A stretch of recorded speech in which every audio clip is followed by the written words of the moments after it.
No other fatalities or serious injuries have been reported. The Ministry of Defence has confirmed the family has been informed and a full investigation is now underway.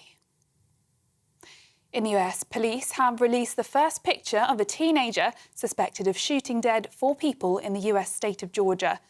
The 14-year-old boy, described by police as pure evil, killed 2 students and 2 teachers at his high school in Georgia. Colt Gray also injured 9 others with a semi-automatic rifle before surrendering to police. And Hunter Biden has pleaded guilty in a tax evasion case in a last-minute turnaround. The son of US President Joe Biden pleaded guilty to federal tax charges today in a surprise move that avoids a potentially embarrassing trial week before the US presidential election. And presenter Jeremy Kyle has defended his former TV programme at an inquest into the death of Steve Diamond, who died after appearing on The Jeremy Kyle Show in 2019. The 63-year-old from Portsmouth reportedly took his own life just a week after failing a lie detector test on the programme, which accused him of cheating on his partner. The inquest has revealed that Diamond had a history of mental health issues, including multiple suicide attempts, and had been rejected initially by the show due to his depression. Despite the findings, he was later allowed to appear after providing a GP's letter. Those are the latest GB News headlines. Now it's time for Headliners. For the very latest GB News direct to your smartphone, sign up to News Alerts by scanning the QR code or go to gbnews.com/alerts.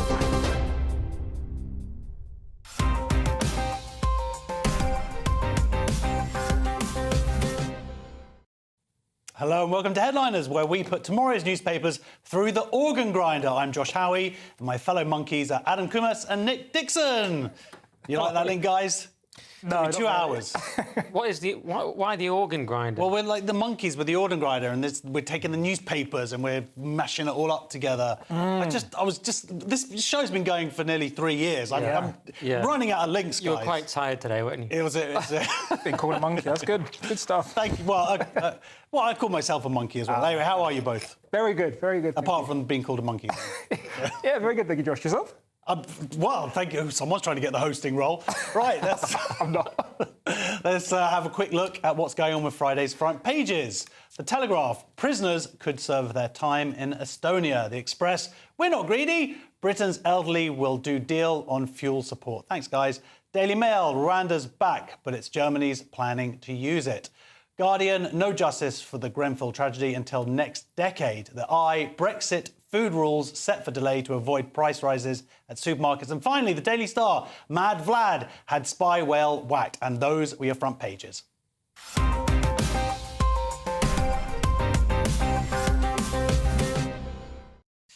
Adam, first of all, let's look at the Daily Mail and a very original idea here.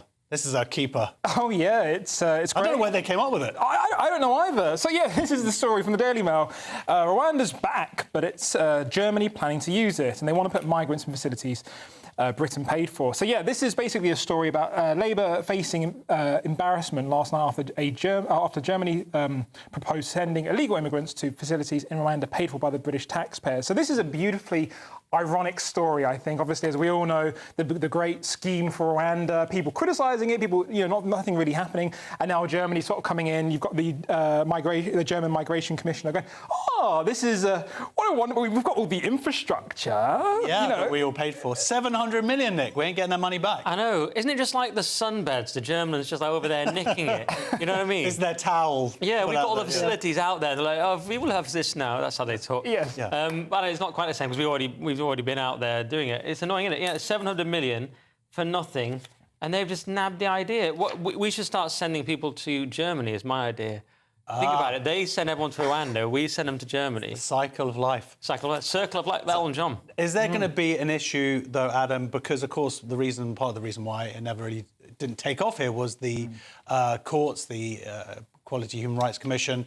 Won't Germany have exactly the same problems then? No. So this is there was a story saying that they're actually going to work with rather than against some of the legislations that we had previously. So we're going to they're basically going to not sort of like do what we did. So in terms of like, yeah, pushing against the grain, they're not going to be doing that. The great thing about Germany is that they're more relaxed about human rights quite often.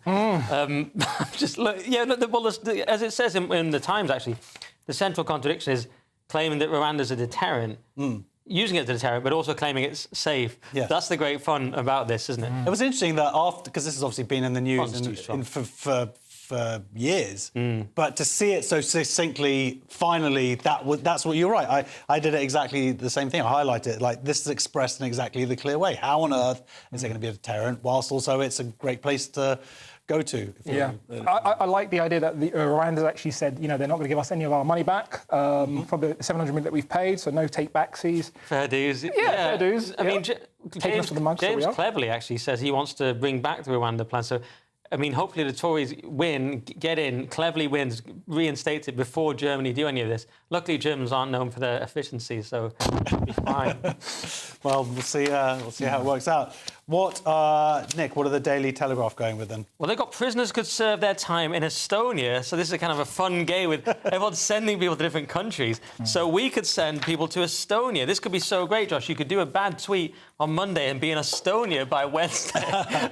Because there was that funny story that Starmer was going to detain people in the Falklands, and I was like, this isn't true. I better not tweet this. Like, I saw it, and it took me 3 seconds to Google. 3 seconds Elon Musk didn't have because he retweeted it.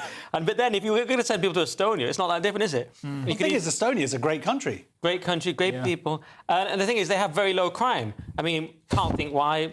Probably not their immigration policy, but they got their prisons empty because they're such a safe country. So we're like, I know, let's ruin that country with our worst people and send them I guess it would be consensual, hopefully, but yeah. But Adam, the ironic thing here is, of course, that it is cheaper to house, even if they put a premium on the prisoners, it costs less to house a prisoner in Estonia than it would to house them here. And especially if you factor in the price, it's £600,000 per prisoner to build a new prison. Yes. So, I mean, are we going to outsource everything? I mean, the thing is, I think that's pretty much the ethos for the UK. I think we don't like doing anything in-house. We like to get everything else cheapened from abroad, and that's the reason why a lot of our essential services, like our oil and gas, electricity, waterworks, everything's ruined. So I think that's a great British tradition, is to get other people to do the dirty work. Get other people to do it. We'll see what happens. I mean, no, it doesn't mention it in this article, Nick, but surely there would be issues with prisoners claiming that their human rights are not, they wouldn't be able to get visitors and whatnot. So is it realistic? Human rights, they're the problem with everything, Josh. We need to scrap these women human rights. Get out of the ECHR, get rid of all that stuff. Although, if it's people who've just tweeted that Starmer hates, obviously I want their human rights. Yeah. But if it's actual prisoners... People you like and agree with, you're right. Same as Starmer, same as his tactic. People he likes, they're great. Neil, people he hates, they're thugs. Murderous. I've got a similar system. Yes. You just described modern politics. Yeah. Right, let's go on to The Guardian, Adam. Yes, so this is The Guardian. This is the unfortunate news. It says, no justice for the Grenfell tragedy until next decade. So this is basically the justice for the 72 deaths in the Grenfell Tower may not come before the end of this decade. And this is due to the public inquiry findings. They're saying this is because of systemic dishonesty. And it was actually Lord MacDonald, his warning that this could take a dozen years. At least a dozen years after the disaster before anyone is punished, based on the Metropolitan Police's road report. So very tragic, and obviously there's also a conversation in the news that we've still got thousands of housing establishments covered in this cladding. I've been personally one of these people. You're covered in cladding right now. Covered in cladding right now, but where I live, my building apartment block is actually covered in the same cladding, and they've only recently just finished taking the cladding off. So I've personally been affected by this. Did you have to pay for it, or was it part of the government? It was partly subsidised, but also my service charge did go up. And we did have, for quite a big period during COVID, we had to have round-the-clock fire marshal, so our service charge went through the roof. So I did feel it financially. Yeah. So what do you think about this, Nick? I mean, their argument is that the police need to have the necessary time, 12 to 18 months, with the findings of the inquiry before they can then proceed to charges, right? So isn't it better that they get it right than do it quick, or is it that they should put more resources into it to allow people, if they who have been found guilty, to serve time? Yeah, I don't necessarily have the answer to that. I mean, it's amazing how long it's been already, isn't it? 7 years. But obviously you want to get it right. I'm just stunned by it still, because there was a fire in my block the other night. The next block for me was coming back after football. And now they send out 8 fire engines. Apparently that's standard for these big blocks. We've got sprinklers in there. They're like totally self-contained. And it makes you think, wow, I mean, it's so good now, the response. How poor the Grenfell was, it's kind of unbelievable to think about. Yeah. Apparently the smoke will often kill you first of all, the fire. Yeah, there's a lot of... man was nice enough to tell me, so I put my battery back in my smoke alarm, which I'd taken out. Oh, yeah, definitely. Thanks, guys. Right. Look at you both making it about you. Well, I just mean it's shocking that Grenfell happened when you see how what the advances that they've taken. Yeah, of course, absolutely. A few more before we get on to the story. I just want to quickly talk here about Macron defies the left by making Barnier PM. So France has had this thing, they've had their elections and they've arguably not gone through the democratic process because it's taken them this long to actually finally get a PM, and it's not who the left, they were the ones who were voted in. So obviously they're complaining about it, Nick. Yeah, I didn't know we were doing this, but yeah, that is a shocking story. We see similar things in Germany. We've seen in France the attempt to keep out National Rally. There's clearly a move to the right across Europe, and there's clearly a move from the establishment to block it in any way they But this is can. blocking the left, though, interesting. Oh, yeah, this is blocking the left. But they initially blocked the right, didn't they, with the 200 resignations. Yes. Now they had the lefty nutter, so well, not him either. Yeah. So in its return, it's blocking both to get back to the liberal managerial And class. finally, Nick, very quickly, what's Daily Star going with? Well, very important story. Mad Vlad had spy whale whacked in the gangster sense. This is vengeful Mad Vlad Putin is behind the shooting of a friendly Beluga spy whale called Vladimir, but with an H, weirdly, that defected to Norway, claims a retired United States admiral. Hard to add anything to that. But he was killed, and Putin's denied it, but it was done with a poisoning in Salisbury, so some people think it was Putin. Right, yeah. I mean, Adam, is there no evil this man won't do? Now, No, absolutely not. And, I mean, the thing is that probably Greta would actually, she's probably on his side. Yeah, I think Greta likes dolphins, but yeah. But in this case... maybe not. Yeah, See, we don't know where her politics lie at the moment. I don't know why I brought her up, to be honest. Single-use plastic. she's not really all about the whales, is she? Yeah. I was as free associate. Well, this is a dolphin, but yeah, I agree. That's a whale. It's a beluga whale's a whale. Adam, if you want to come on the show, could you please be professional and get your mammals... I don't know a lot, now, it's dead but now, whales, in my view, are whales. That's one of my strong stances. But beluga whales do look like dolphins. And if you just glance at the picture and, for example, didn't read the story... We have got those controversial opinions here going on. Yeah. Right, that is the front pages of praise. Come back and see what secrets lie within. A few clues. We have peaceful Putin, two-tier jobs, and peers no more. See you in 2. Good afternoon, Britain. Weekdays from midday. It's a very difficult issue, this, right? As far as we know, the boxer with male chromosomes was born with female genitalia.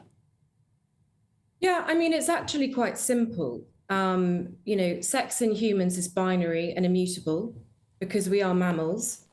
And there is a minority of people who have disorders of sexual development, and that can affect a person's reproductive organs. But these people are male or female. And yesterday, what we witnessed was basically just glorified male violence against women and girls. The difference is, that happens every day all over the world.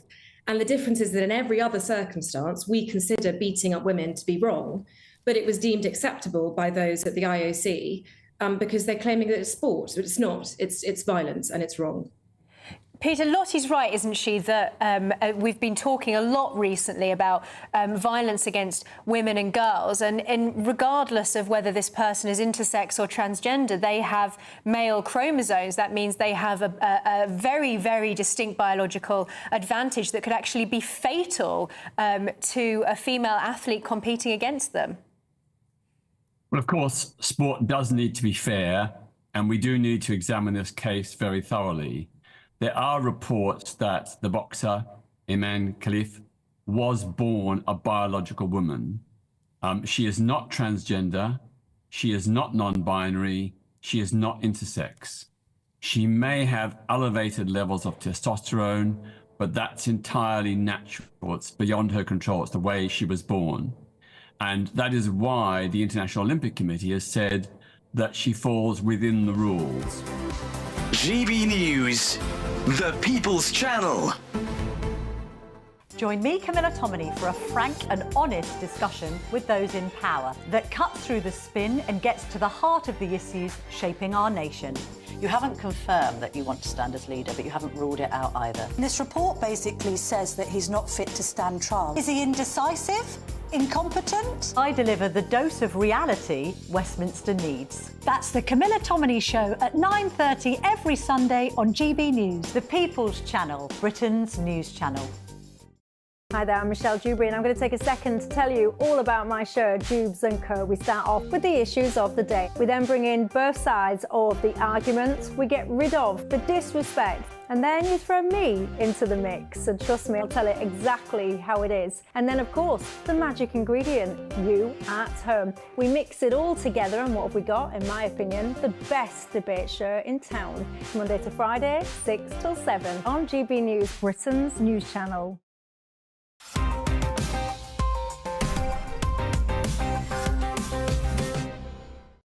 Welcome back to Headliners, your first look at Friday's newspapers with ostracised comedians, myself, Josh Howie, Adam Kumes and Nick Dixon. Adam, let's get things started with Friday's Sun. And when is Putin getting the Nobel Peace Prize? Oh, tomorrow, I think. So this is from The Sun. The headline reads, Desperate Putin admits Russia is ready for peace talks as thousands of Ukrainian troops still hold occupied Kursk. So, yeah, this is a very interesting news story because it comes weeks after the successful sort of invasion from Ukraine actually taking over sort of Russian territory. I think it was 500 square miles. I think it's sort of some of the most amount of land that Russia's lost since the Second World War. So it's a huge victory from Ukraine, and also it changed the sort of the stance of the war a little bit. So people are more, rather than Ukraine defending itself, everyone's going, oh, they've actually gained some land. And now it seems to be Putin's now just sort of saying, oh, you know, if they want to carry on with negotiations, you know, we can do that. Guys, we were just kidding. We were just kidding. Yeah, very convenient.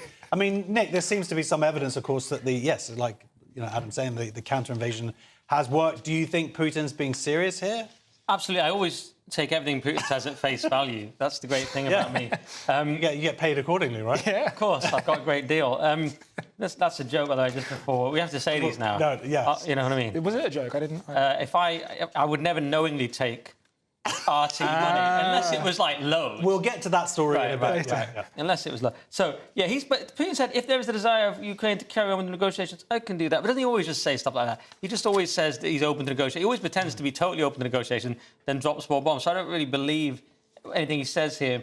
I'm sort of interested to see what happens if Trump gets in, because Trump apparently has a plan to end it immediately. Apparently it does involve Ukraine ceding some territory, although Orban seems to think it just involves telling the EU to pay more and then they can't afford it. So I'm not totally sure. I actually spoke to a Ukrainian guy. He was over because his wife and kids were in London, so he had to come over and to see them. And he was in our football team. He said that he believes Trump would pause the war but not end it. He believes the key to winning it is just drones. Apparently, they just need to improve their drone technology. Yeah. But then he thinks it can be gone. No, I was just saying, no, I agree. Sorry. It's just that the problem is there's a sort of drone arms race. Is that the Ukrainians have been incredibly innovative with their drone warfare. But then Russia sort of manages to catch them up. As long as we continue to profit from these drones and the chips and everything, I'm happy.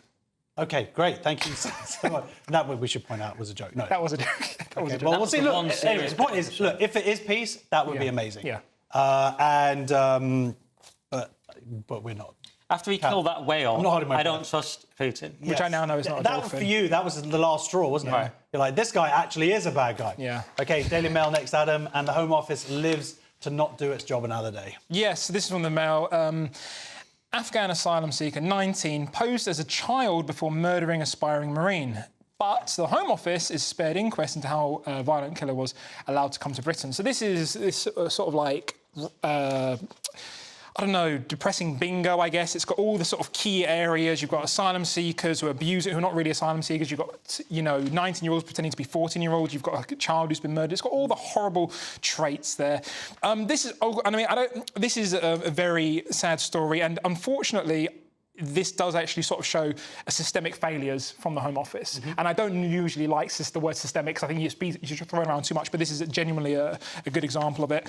You've got this guy, Abdul Ramazi, 19, who actually already murdered 2 people in Serbia before. That's a bit of a red flag for me. Bit of a red flag, yes. But also, you know, if they're not going to do any checks, you actually had one of his previous foster parents suggesting, by the way, this person isn't who they say they are. The dentist has sort of confirmed records were older than him actually being 14. He was literally caught carrying a machete 2 days before he murdered Tom Roberts, unfortunately. So this is just everything, all the warning signs were shown.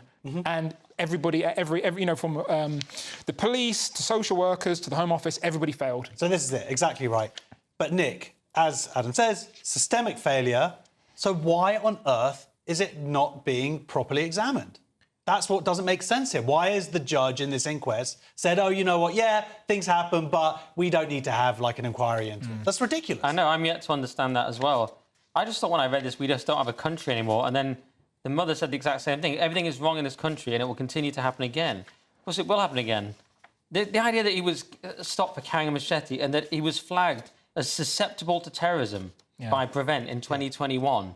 OK, but there are lots of failures of, like, the police and social services and whatnot, but the Home Office failures in terms of just no age assessment was carried out. But that is the Home Office as well. Home Office... Well, that was later on, but, like, the fact when he arrived and he said, I'm 13, but no age assessment, then he... 14, but he was 19. I mean, how do you get that wrong? Yeah, and then the fingerprints were sent to the countries, but there was no request actually to follow it up. Then the foster parents, like you say, the dentist, like every single step here, there was just massive failures. But going back to the Home Office, if we're not, if the people who are coming over and these claims aren't properly examined, then this will happen again, right? Yeah, 100%. We have a competency crisis. So at the same time we have an immigration crisis, we have a crime crisis, we have a competency crisis across all areas. This is what happens in a collapsing... It would have just taken one of these people to do their jobs correctly to avoid this. Yeah, but going back to the source and with the Home Office, I mean, tragedies happen. Yeah. And this is a tragedy. But the fact that they seem so determined to not learn the lessons, that's has got to be doubly painful. 100%. For families. Disgusting. Right, Nick, The Guardian now, and moves are afoot, so we might better pretend that the system is fair. Yeah, this is ministers introduce plans to remove all hereditary peers from Lords. So there were 92 left after Blair's purge. There were still 92 left. And, of course, just side note, only 2 are Labour peers, just want to throw it in, and 42 Conservatives. That's strange. So you're saying rich people tend to be... Well, I'm saying that it's interesting that Labour want to purge Tory peers. Oh, I see. Yeah, just an interesting little point. No, 3 Lib Dems as well, be fair. There's a few Lib Dems, isn't there? There's 3, yeah, you're right, and 28 crossbenchers. So I disagree with this kind of thing. I'll tell you why. It's the Chesterton's fence principle. Presumably, there's a 700-year-old right, the hereditary laws. We don't know what taking that away does.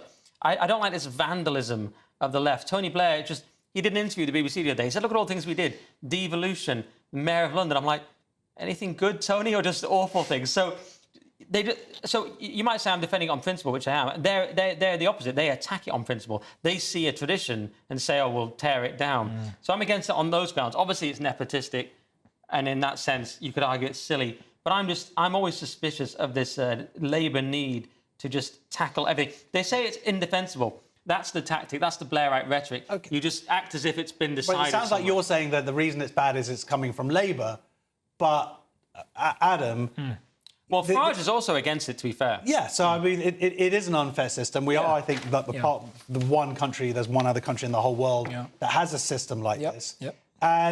And if for people like who supported Brexit, the whole idea behind Brexit was surely that people that we didn't directly elect had this impact on our lives. Well, that's what we've got here. Yeah. It's just unfair. Yeah, absolutely. And I think it's worth mentioning as well, this is sort of, this ruling is sort of almost 25 years in the making. This originally was sort of started out by Blair's government in 1999. I think, personally, I don't mind this. I think this is probably a good thing. But I think typically, at least in the circles I'm in, you hear a lot of people saying, oh, we shouldn't have the royal family. We should, that because they're not voted in. And I'm quite a big supporter of the royal family. I think, let them have it. It's nice to have a royal family. But maybe people, as we do in the House of Commons, people in the Lords should be elected. I think one thing I didn't like in this article, maybe it was just stuck in because it was The Guardian, they also pointed out that all the Lords, these hereditary guys, were all old white men. I think all of us have circled. I've circled that. I didn't get onto that. Yeah, the thing is, it's not the fact that it's just white men, it's just the fact that, look, mate, they are all white men, who cares? But also, it shouldn't be about that. It's the fact they're hereditary peers, and that's the unfair thing. If it was all sort of like culturally diverse people, would that make it better? No, it wouldn't, so it's irrelevant. I know, it was... Imagine if the Telegraph going, and by the way, they're all black. Yeah. It's like unheard of. Yeah, criticise them for being, nepotism rather than being but white. also a system nepotism that comes from 700 years ago where, guess what? Yeah. Those people happen to be white. Right, Adam, when it comes to Labour, is the Telegraph overutilising the phrase two-tier? Yes, so this is the sort of the headline reads: Rayner's workers' rights overhaul will create a two-tiered jobs market. So Angela Rayner plans to overhaul workers' rights, creating a two-tiered job market, condemning younger employees to years of temporary contracts. Economists have warned. So they're basically, Rayner's basically sort of saying we're going to try and strengthen some of the rights for workers, for all workers. But there has been criticism saying this risks employers will increasingly turn to temporary contracts, reducing the risk of being permanently stuck with unsatisfactory staff. But here's my take on it, and maybe this is probably going to be different from other markets. Go. Yeah, and I think this is a good thing. I don't think everybody should get mediocre rights, and I don't think, I think if it's an increase in temporary contracts, that's fine, because if you're genuinely a good employee, the companies want to keep you around, and if you're rubbish, they probably won't. So I personally think I'd rather have better rights for the people who are good rather than just have mediocre rights for everyone. Interesting. Yeah, it's an interesting idea. I mean, Nick, there are always going to be unintended consequences when introducing new legislation, and this could be one of those, as they're rightly pointing out. And it seems to have happened in other countries where they have made it harder for companies to fire people. That means they're less likely to want to hire. Yes, and then you get temporary contracts, and they need new regulations about those. So then you over-regulate again. It begets more regulation. I'm against all this regulation. We're known for our entrepreneurial spirit. We need to free that up. We need to stop all this red tape. And it's just like the minimum wages. I mean, you bring in all these very high minimum wages, people just won't hire people. Yeah, and they said that when they brought on the minimum wage back then, then people did. Well, but there's still arguments against it. I'm against all of it. But then, I do either this job, which is basically showbiz, or self-employed, both of which have no right to nothing. So I always find these stories slightly I know, comical. it's like... It's basically the Wild West. Yeah, what about the third tier? We're literally part of the gig economy. Right, yeah. We're halfway, and as always, we've held back some great stuff for you. Who's warning England football fans, and what's the Pope's view on pets? Find out in 2. Hello again, welcome to the latest update from the Met Office for GB News. It's been a miserable end to the day for the south and southwest, and we'll see further spells of heavy rain during the next 24 to 48 hours. Around this area of low pressure that's sitting over the continent, that's pushing some weather fronts up into the south, but they are tending to stall. Having said that, overnight, the heaviest of the rain will tend to fizzle away for a time. Still some heavy showers around towards the southeast, Wales for a time. But otherwise, a lot of cloud across the UK, especially in the south and the east. That low cloud will lead to a misty start in places on Friday morning and a mild start, 15 to 17 Celsius, a muggy night to come for many of us. But it's not going to be cloudy everywhere. Certainly towards western Scotland, we'll see blue skies first thing on Friday. Plenty of sunshine out there and already a warm start to the day. It's going to get warmer as the day progresses. Northern Ireland seeing some decent sunshine, particularly towards the west. Likewise for southwest Scotland, Cumbria, Lancashire, North Wales. These are the areas where we didn't see much summery weather during the summer, but on Friday and Saturday, we'll see plenty of warm sunshine instead. The Midlands, East Anglia, some sunshine for a time, but across South Wales into the south of England, mostly around the M4 corridor and southwards, there'll be thick cloud and there'll be heavy outbreaks of rain on and off through the day, increasingly focused across parts of Somerset, Devon and Cornwall. That could cause some issues, localised flooding, transport disruption, that sort of thing. But elsewhere, we've got the sunshine, 25 to 27 Celsius, even as far north as northwest Scotland. Now, Saturday starts off similarly, but as we go through the day, there'll be less rain, I think, across southern parts. Still some showery outbreaks around, but otherwise a few drier interludes to be had as well. A lot of cloud elsewhere, increasingly so through the weekend, and becoming a little cooler. Every Saturday, 10 till 12, we'll bring you all of the news that you need to know. We'll also remind you that there is so much to smile about. It's my favourite time of the week. I get to relax, enjoy some light-hearted stories, and let Ellie teach me about fashion too. That's Saturday Morning Live, every Saturday, 10 till 12. Only on GB News, Britain's news channel. Weekdays on GB News. Wake up to breakfast every day from 6 a.m. Followed by Britain's newsroom at 9:30. At noon, it's Good Afternoon Britain. Followed by Martin Daubney from 3 p.m. Only on GB News, the People's Channel, Britain's news channel.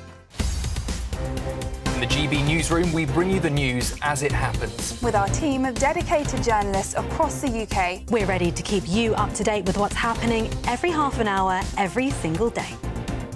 Bulletins here on GB News, the People's Channel, Britain's news channel.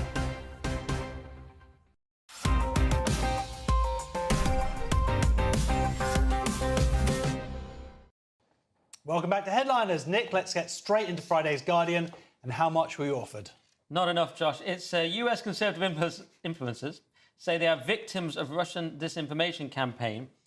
So this was a number of people, Tim Pool, Dave Rubin, Benny Johnson, and they say they're victims of this. They didn't know that there was this company provided nearly $10 million from Russian state media to publish videos and messages in favour of Moscow's interests, including about the war in Ukraine. And the description that's not been revealed exactly matches Tenet Media. And Tim Pool, they've all issued statements, in fact, saying they had no knowledge of this. And in fact, the Attorney General, Merrick Garland, says the same. He says the company never disclosed to the influencers or to their millions of followers its ties to RT and the Russian government. So it does seem they were duped. And I certainly believe that Tim Pool has an incredibly successful show. He seems a very straight shooter, very patriotic. There's no way he'd destroy his reputation by just taking some Russian money. Same with Dave Rubin, who I've met. We're talking millions of dollars here. Yeah, but I don't believe for a second they knew and actually... But if someone gives you millions of dollars, wouldn't you say, where's this coming from? Well, there's a separate question about whether you should have known more about it. The Tim Pool one is a separate show that he obviously doesn't oversee as much. And yet, that's a secondary question of negligence versus deliberately taking the money, which I don't believe they did, and which the Justice Department doesn't believe either. Though there is an interesting sort of irony that this makes it very hard now to say, because we know there's been Russia hoaxes before from the Democrats, but this makes it harder for Conservatives to say, well, there's no such thing as Russian disinformation and Russian influence, because they're obviously claiming, they got duped by Russian influence. Yeah. So maybe it's a double bluff by the deep state or the Democrats maybe they planted the whole thing. Well, that's actually an interesting idea, because we know that China and Russia are investing billions in this stuff, but it's not necessary to sell their narrative, even though some of these people, that's exactly what they did. But it's more just to totally confuse the narrative, to make it everything obtuse, so that no one knows what is real and what isn't. Yeah. So that's what has worked, arguably. The lack of trust now, only us. But everybody else, of course, there's just no trust anymore, and they're obviously hoping that's... Yeah, absolutely. You don't know who to trust. I mean, they've hit us right in the independent media here. You know, I think Tim Pool and Benny Johnson are the two people I'm familiar with. I mean, Benny Johnson just kind of does memes. I don't think he actually does anything very important. But, yeah, it's one of those things where, like, now that they've had that aspersion cast upon them, you just kind of go, well, who can you trust? And, I mean, they've all tweeted saying they're victims, so I guess they've probably done some research after the fact and thought there could be some credibility to these accusations. They sort of went out to their sports cars, had a little drive around, and I think Tim Pool skates, so he's a bit of a cool dude. He skates. Cool dude with his very expensive gold-plated beanie. Skate sort of. I don't know. I just think that if you're getting millions of dollars, surely at some point you would go, what's the price? Yeah, but like maybe where did this come from? The thing, of course, that this is an influence on the right. As we know, with influence on the left, Russia didn't need to give them a penny. No, they're doing it themselves. They just did it, yeah. Okay. Right, Friday's Telegraph next, and who's been threatening with a kneecapping, Adam? Yeah, so this is from the Telegraph.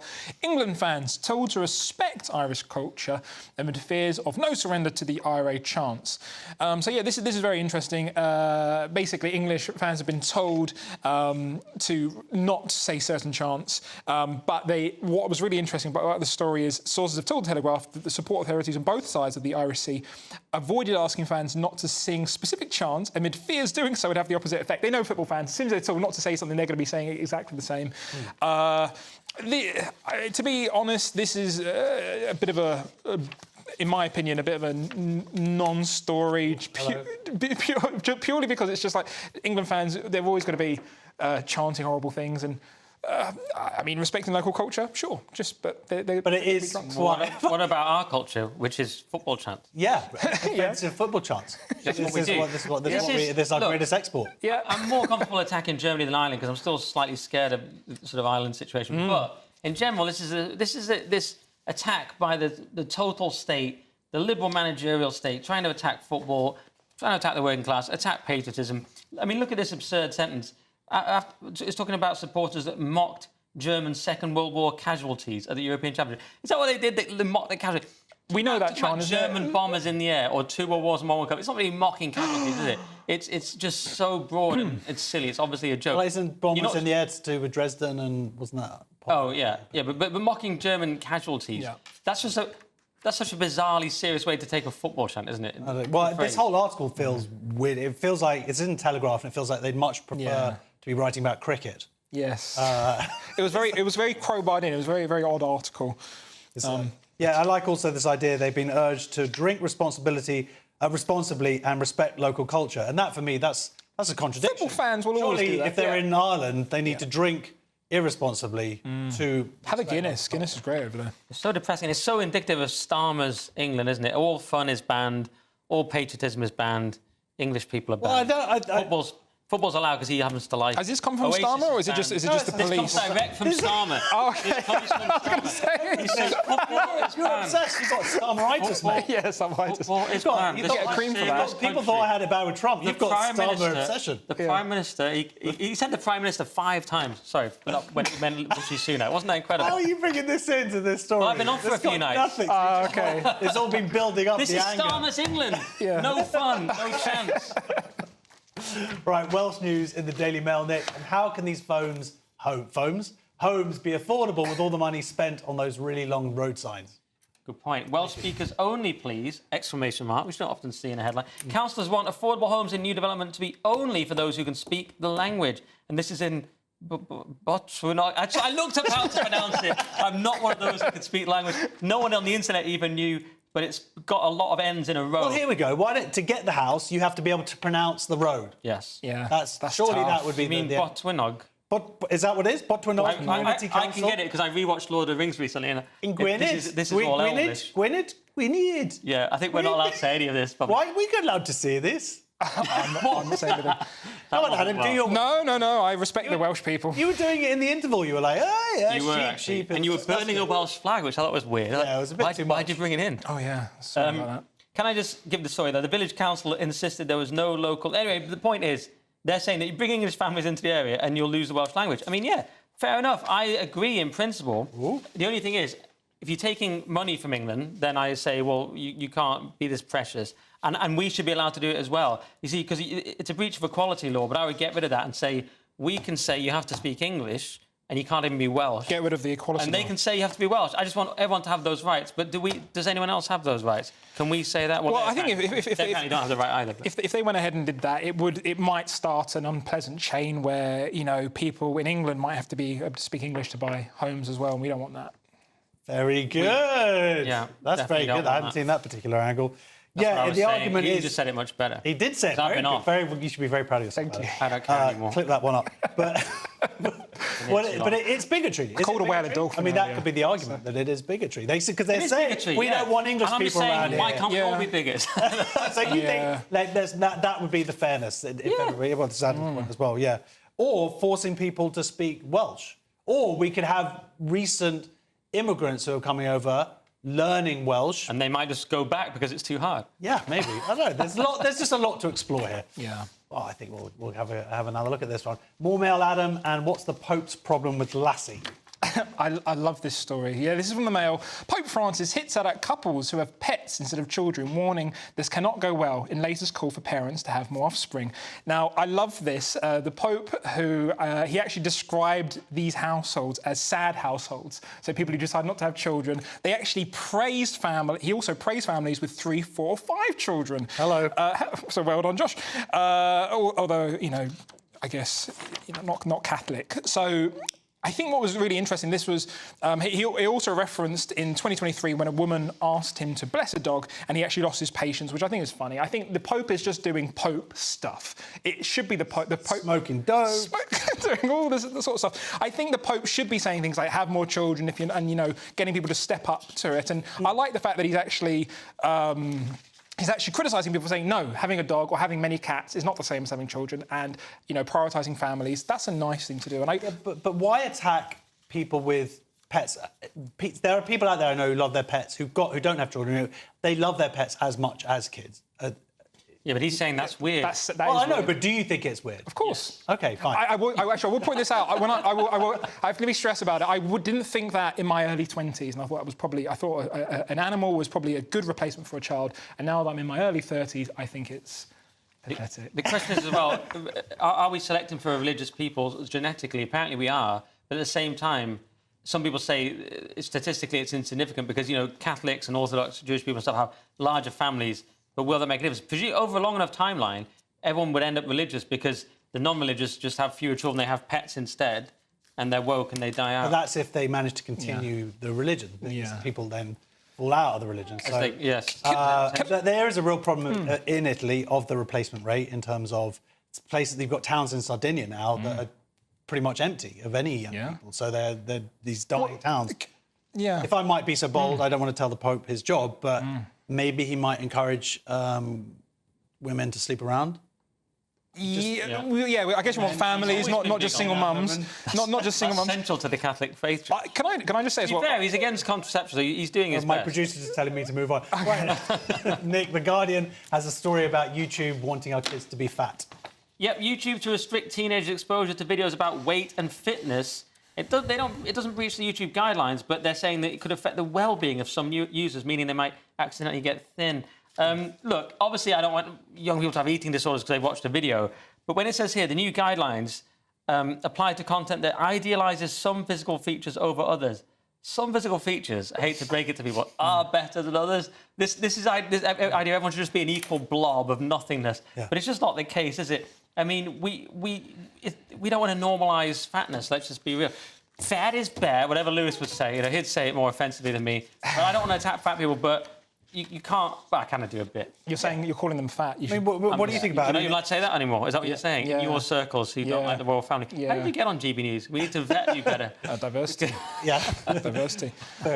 No, I think this is really interesting. I'm going to go out on a limb here, and I'm sorry to both of you for the next sentence, but I think that's probably the only one person who actually goes to the gym regularly to lift weights. I think this is a good thing. You're saying I don't go to the gym? Whoa! Not to lift weights. Jim, not to lift weights? No, Nick. OK, well, we are going to go to an interval now. What's your do bench? some arm wrestling. I can do 8 chin-ups, 4 sets of 8 chin-ups. What can you bench? Oh, what, you want to know my chest bench? Is it really high? OK, let's go. I've never... 3 years is the biggest insult we've had. What's the point of even going? Just because I'm slightly fat as well? I didn't say you were fat. What do you mean as well? I do know. Josh is very skinny. As well as muscle. I do strength training 3 times a week. This guy's saying I don't go to the gym. To go and some silliness to set you up, including what can't Gen Z find? Find out in 2. This is GB News, Britain's news channel. More than half of people aged 50 and over feel happier from having a friendship, and 46% feel a sense of belonging too. Tomorrow is the start of Friendship Month. The Oddfellows, a non-profit friendly society that provides older adults with opportunities to create new friendships, is now inviting more people this September to join their local groups and expand their friendship circles through giving a taster activity at local community centres. We're joined now by Jane Nelson, who's the CEO of Oddfellows. Good morning, Jane. Thanks for joining us. As someone in my mid-30s, I've even noticed as well that my own friendship group has diminished over the years as kind of, you know, people get married and have kids and they kind of drift apart and don't make time for each other. How important is it to have friends separate to your family? What benefit does that bring you? As you do get older, you do lose friends for a variety of reasons. Either you lose touch or they have an illness or they pass away as you get older. The stats show that people love spending time with their friends. It always takes somebody, doesn't it? Somebody's got to make that first step to send a text to say, do you fancy meeting up for coffee or do you fancy going to the pub or whatever the arrangement's going to be. But sometimes somebody always has to make that first step and text or phone. And I think the other key thing is it usually tends to be the same person, but that doesn't matter as long as that connectivity is made, because that's what you need. You need the connectivity. If you think about when we were children, we'd go around the playground and say, will you be my friend? Well, we don't tend to do that as we get older. But be brave. Look on Oddfellow's website, see all the amazing events we've got on. Go to see what's going on in your area. Oddfellows.co.uk, or you can telephone 0800 028 1810, and our team will be more than happy to point them in the right direction of their local events. And there's so much going on. 300 going on. GB News, the People's Channel. Good afternoon, Britain. Your lunchtime update on the stories that matter across the UK. From breaking news and insightful analysis, inspiring stories and lively debates. You're comparing yourself to a former Prime Minister. Which is it? Stay informed, stay updated, stay entertained. I just don't know how anyone would not want to be there. Every weekday from midday. We are Good Afternoon Britain, only on GB News. Britain's news channel. Mark Dolan tonight is your weekend dose of news, debate and entertainment. This sounds like a wild conspiracy theory. Don't miss my big opinion. Mark meets and my take at 10. Democracy is a funny old thing. And we don't do boring, not on my watch.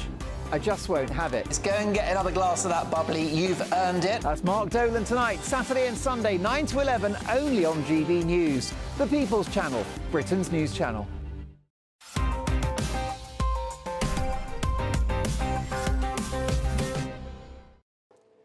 135 kg, I can do 12 reps. Right, welcome back to the final section of headliners. Let's kick it off with Friday's Mirror, Adam. And this would be a good story if anyone in this country had any money left. Yes, so this is from the Mirror. John Lewis revives famous, never knowingly undersold price promise with one key difference. I'm going to say that they're just going to use AI to sort of scour all the websites. So OK. That's the key difference. Story. Great. All right, let's move on to the next one. Thank you so much. Yeah. Did you miss it? Did you miss the never... I never actually understood... I understand it's a price guarantee. Yeah. I don't understand the phrase, never knowingly undersold. Nick, what does it mean? Well, they never knowingly. Knowingly do it. No, they missed an opportunity just to bring it back as knowingly undersold, didn't they? That would just be kind of edgy, like we're owning it. Yeah. Yeah. We're deliberately trying to rip you off. Never say, oh, did you upsell us? You know. Yeah. That's all I got on that. No, but I mean, It's not a great story, to be fair. OK. I've done my best with it. Nick's still upset with my comment earlier. I feel like it's maybe the world's turning when John Lewis is like a British institution, and it seems like they've made some money this year. Maybe they're turning it around. Yeah. Obviously, they have that incident. I don't know if you saw where they had the letter where the woman wrote in because they've made all the dressing rooms non-binary or something like that recently. So there's a slippery slope down there. They didn't do that knowingly, though, to be fair. No, yes. No willies knowingly. Can you say that word? Willie, knowingly? 5 a.m? Yes. Actually, okay. you must be able to. I mean, 2-year-old children say that. Yeah, you must be able to. It's fine. They're very strict. No, it's not. OK, tell it off now, Nick. And you know you're old when you're too old for M&S. Yeah, M&S spending as much on social media as TV adverts to lure Gen Z. They're luring them, Josh. Nothing sinister about that. Yeah. But yeah, this is weird because they're so late to this. I mean, everyone knows no one watches TV except GB News. Yeah. Loads of people watch this. But in general, they're just insanely late to this because, of course, you put the money on the internet. But companies, they move so slowly. They're like, yeah, we're pretty radical, guys. We're spending money on this thing called the internet. Yeah, they're like, hey, guys, did you know that we could sell goods on these things called websites? Yeah. Yeah, and that's it. But people go into... They go on... What's that? They go on the World Wide Web. What's that? www. Cyberspace. People are going in cyberspace. Like that. Can you imagine the presentation with a whiteboard? People are going into cyberspace. I've seen the Lawnmower Man. Carry on, Josh. Yeah, but are you Gen Z? No, I think I'm just about millennial. Well, I'm surprised to know that there's such a hit, M&S, with I've been TikToks and I've been an old man since I can remember. I've been shopping at M&S for years just because I always thought the quality was slightly better. Thank you. But I wear it better, don't I? But yeah, I think this is good. I like the fact I personally like M&S. I think it's like they've always taken care of the customers. I like the fact it's an iconic British brand. They've opened up a new store in Croydon, my hometown. You know, I've got nothing bad to say about it. Good for them. Always bringing it back to Croydon. Of course, advertising on social media and whatnot, when you have arguably a brand that normally has catered to a slightly older audience or an adult audience anyway, that's taking money away from traditional advertising streams, television, and that's going to have an effect, right? With newspapers, with Have they boycotted us? Every other company practically has. Marks and Spencer, have they? Well, I don't know. I just spent. Oh. But the ironic thing is, of course, that there's one right next to the studios, and we pretty much keep M&S alive. Josh, I wouldn't reveal the location because a lot of people, we don't. a lot of people out there could be anywhere. A lot of people don't like you. That's one in Croydon. Right. Yeah. Adam, the Mail has a story where it turns out that I'm Gen Z. Yes. So this is sorry to hear that, Josh. So this is a new study reveals sexless Gen Z's pitiful understanding of female pleasure centre.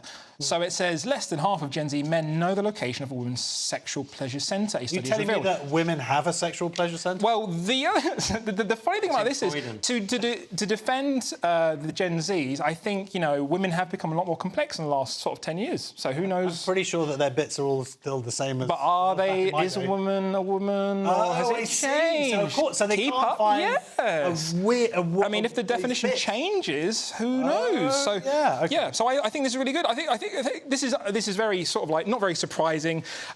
This article goes on to explain about like 2,000 men, UK men, show they were more knowledgeable about female sexual anatomy than their own, and like 18 to 24, less than 48% of men even know where the location of their prostate is. So it's almost as if schools haven't been focusing enough on biology in recent years. I mean, give the 24-year-old men time to figure out where the prostate is. That'll come to them later.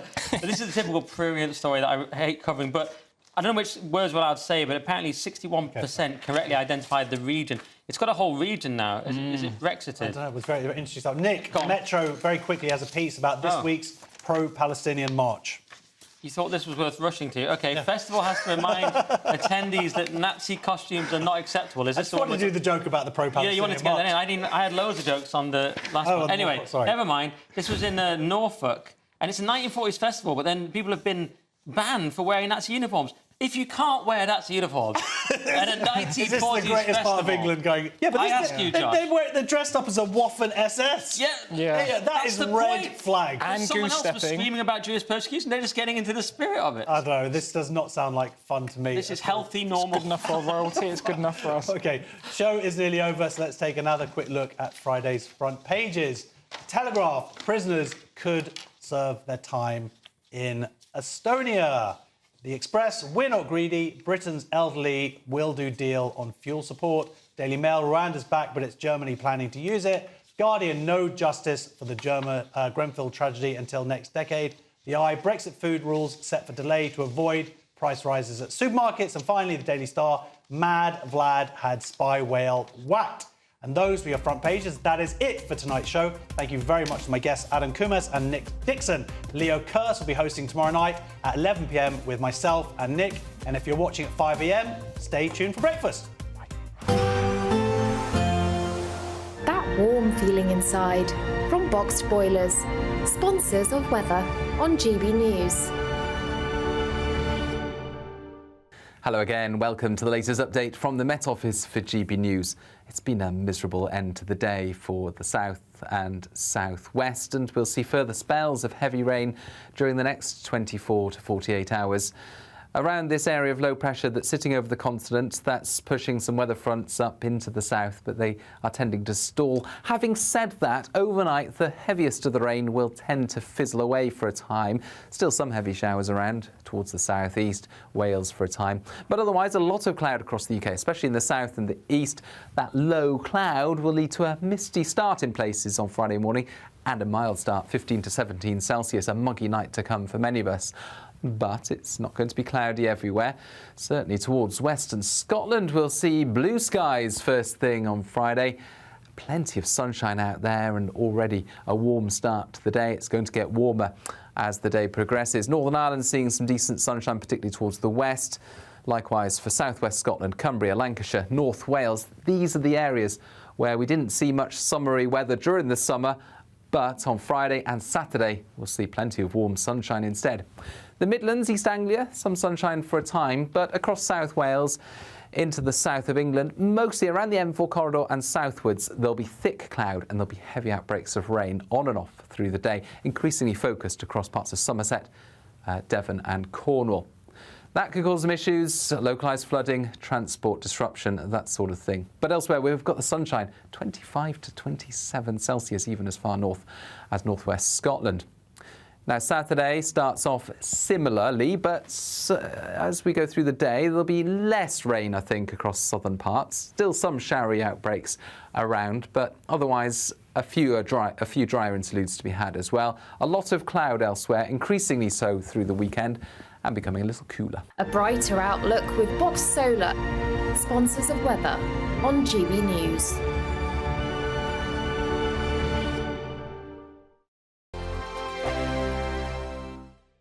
This is your chance to win a £36,000 secret salary in the latest Great British Giveaway. That's like having £3,000 each month for an entire year. Extra cash in your bank account that you can do whatever you like with. Take a year off and keep it to yourself. You don't even need to tell the taxman, as it's totally tax-free. For a chance to win £36,000 in tax-free cash, text cash to 63232.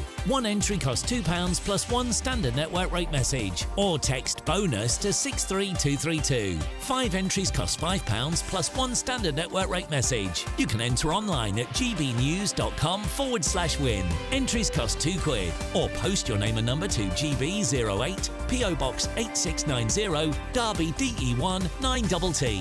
UK only. Entrance must be 18 or over. Lines close at 5 p.m. on the 25th of October. Please check the closing time if listening or watching on demand. Good luck. Tune in to Friday Night Live with me, Mark Dolan. GB News royalty with your perfect start to the weekend. Lucky us. Feisty and fearless guests. Well, I'm a normal person, so ask me. Honest opinions that raises more questions than a Gary Barlow tax return. And a few surprises along the way. Might be cold in this studio. That is Friday Night Live with me, Mark Dolan. 8 to 9 only on GB News, the People's Channel, Britain's news channel. Welcome to State of the Nation, daily plunge into the stories shaping our country. I'm Jacob Rees-Mogg, and Monday to Thursday we bring you the insights, the facts, the truth about how our country is being governed. Because what happens in Downing Street matters down your street. Tune in to State of the Nation every Monday to Thursday, 8 to 9 o'clock. Only on GB News, the People's Channel, Britain's news channel. If you want your news to be straight talking... This is the nightmare for the Conservatives again. Down to earth. It's not just Nottingham where this is happening, is it? And most importantly, honest. Hard-working, middle-class taxpayers, they'll get their book thrown at them. Then catch me, Martin Daubney, Monday to Friday, 3 till 6 p.m. on GB News, Britain's news channel. I'm Ellie Costello, and thank you so much for joining us here on GB News, the People's Channel, Britain's news channel. I'm Christopher Hope. And I'm Gloria Di Piero, bringing you PMQ's live here on GB News. Whenever Parliament is in session on a Wednesday at midday, we'll bring you live coverage of Prime Minister's questions. We'll be asking our viewers and listeners to submit the questions that they would like to put to the Prime Minister, and we'll put that to our panel of top politicians in our Westminster studio. That's PMQ's live here on GB News, Britain's news channel.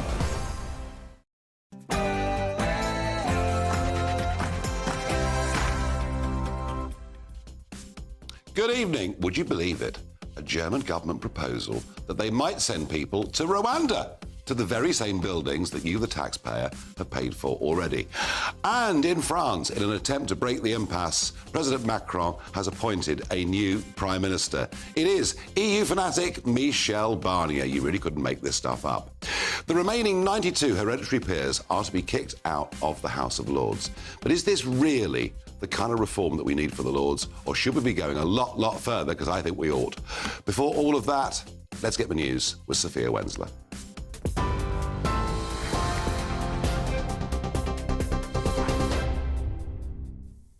Nigel, thank you. Good evening. I'm Sophia Wensler with your headlines just after 7 o'clock.